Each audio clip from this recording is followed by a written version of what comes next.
Hey everyone, thought I'd do a quick video here, this time on my Sega Saturn. Now I'd gotten this guy off of eBay for I think around $35 with some joysticks and some games. It wasn't in very good condition. It was even listed as non-working. Did a lot of cleanup to it. Really took the whole thing apart, scrubbed it down. The AV port in the back was really damaged. I replaced that connector. But once that was all done, I hit the power button now, and the unit does work. It works pretty well, and this is a Model 1. It's the first generation of the Sega Saturn, which is the one I really wanted to get.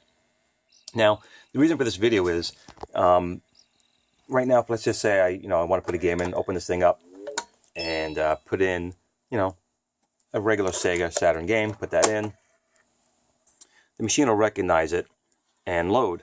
Now, anything previous to, say, the 3DO and the Atari Jaguar, CDs were not too prevalent in the home, so they really weren't worried about people making backup copies or using games outside their country region.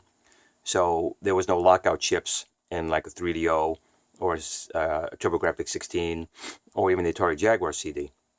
But the Sega Saturn and after PlayStation, they could not play CD-rom backups or even games outside of their region. So that left a lot of people, missing a lot of games that they could have played or would have even bought if it was available. But if not, they were SOL. Now, I'm just going to open this up again real quick here. So if you wanted to try and play something else, you just basically couldn't unless you installed a mod chip. And a mod chip is a little, basically a little circuit, a little chip you have to put inside the computer, and it injects code that these CDs would normally put in, telling it it's a legit game, allow it to boot. PlayStation, PlayStation 2, Saturn, all had these devices, little mod chips, but these are older units now, and I just got it. So trying to find a mod chip is very hard or impossible. I was looking for a while, and I couldn't find any actual mod chips to put in the computer, or the Saturn, I should say. Then I did find one, but it was an older design, wasn't fully compatible, and was very complicated to install, and I didn't want to really chance that.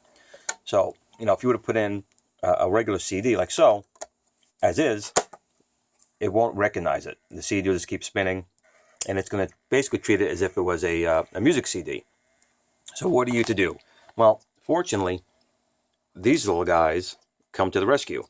Now, this is really just what they call a 3-in-1 expansion. It adds 4 meg of RAM that you can use to back up your save states for your games. And you can see that you can even hear it.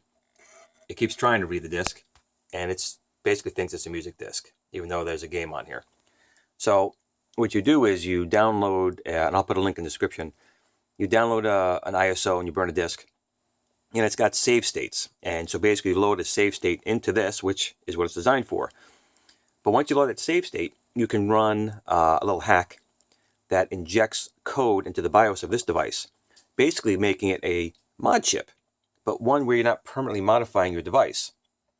So when you put this cartridge in, you'll have an option to boot a backup. And I'm going to show you how that works in just 1 second. Actually, we'll show you the cartridge first, and then I'll do it. So here's the cartridge. It looks like a regular Sega Saturn cartridge because it is, in fact, a real Sega Saturn cartridge designed to save your backups of your games. So we're going to put this little device in and see how it works. So we install the cartridge into the Sega Saturn, and basically the Saturn is unmodified. It's a regular Sega Saturn. I'm going to hit the power button here.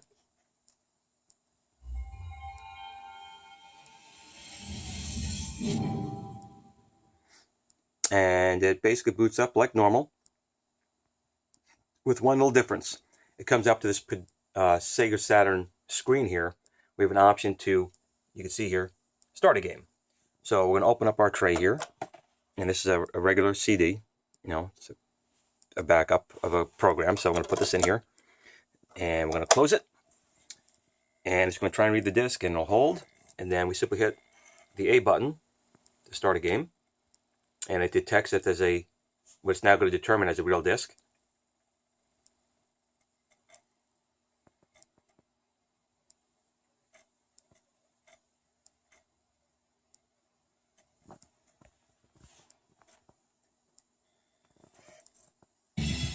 And there we go.